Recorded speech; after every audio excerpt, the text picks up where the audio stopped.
Coco Gauff's Chinese superfan named Hans is going the extra mile in Beijing. The fan's big heart and creativity has impressed the world number 3.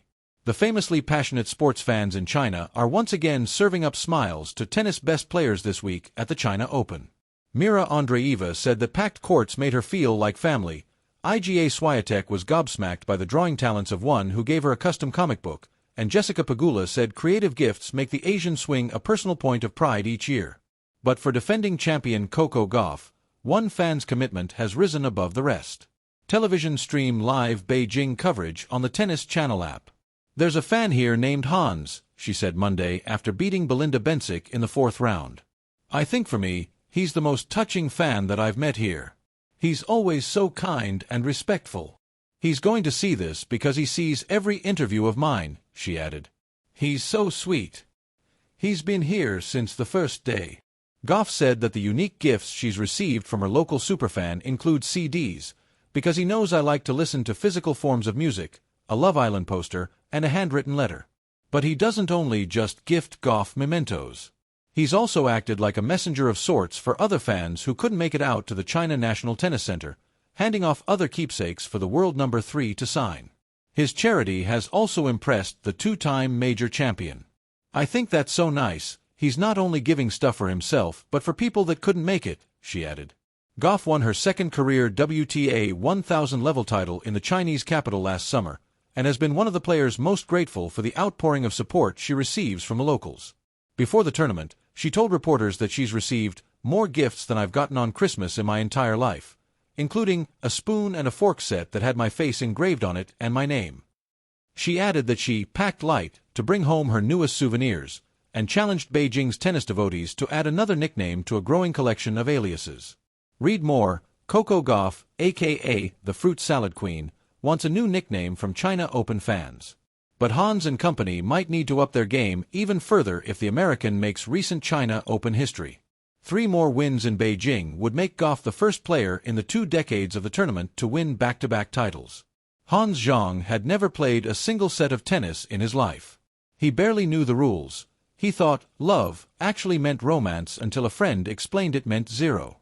But he didn't need to know tennis to know Coco Gauff.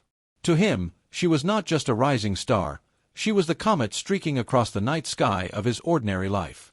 Hans was a 24-year-old software tester in Beijing. His days were filled with bug reports, long metro rides, and late-night noodles.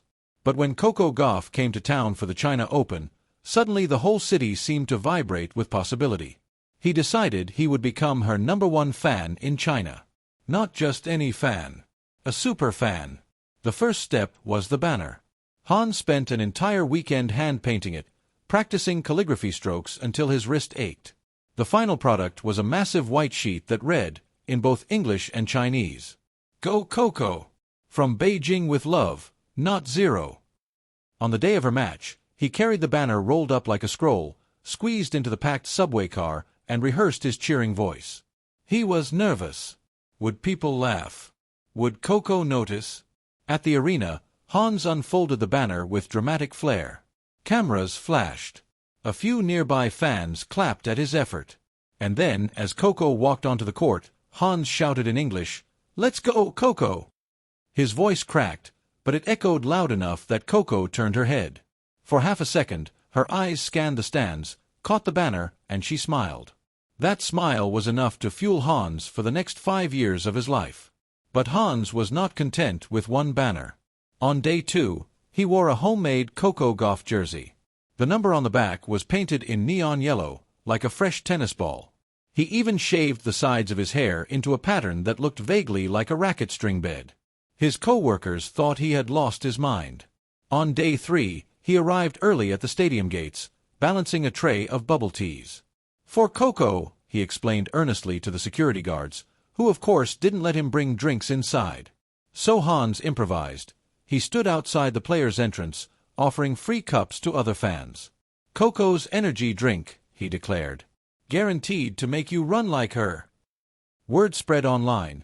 Suddenly he was Bubble Tea Hans, the cheerful fan who boosted everyone's spirits. Coco herself noticed him by the quarterfinals. After winning a tough 3-setter, she signed a few balls for the crowd. Hans held up his banner again, now frayed from use. This time, she pointed toward him, mouthed, "Thank you," and tossed one of the signed balls in his direction. Hans fumbled the catch. It bounced off his chest and into the hands of a kid behind him.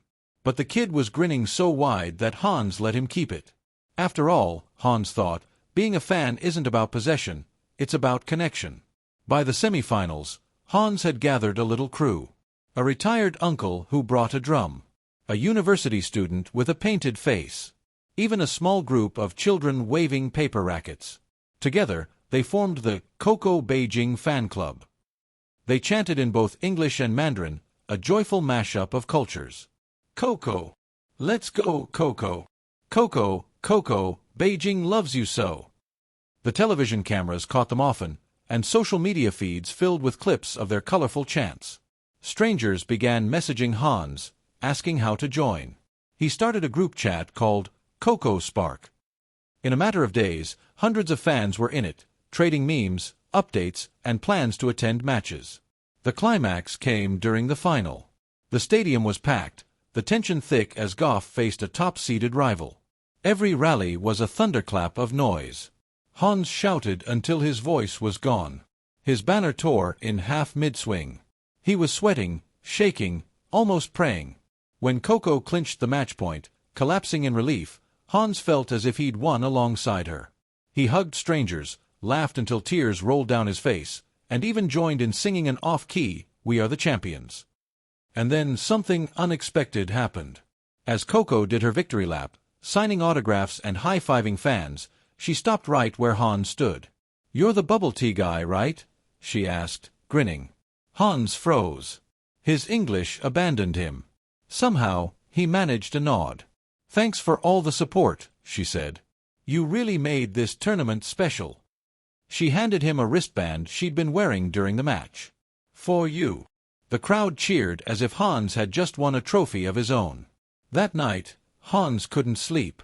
The wristband lay on his desk like a sacred artifact. He thought about how, in a city of millions, one ordinary fan could actually reach someone extraordinary. Not by shouting the loudest, but by caring the most. He wasn't just a software tester anymore. He was Hans, Coco's Chinese superfan. The one who went the extra mile in Beijing. And maybe, he thought with a grin, next year he'd organize the entire Coco parade.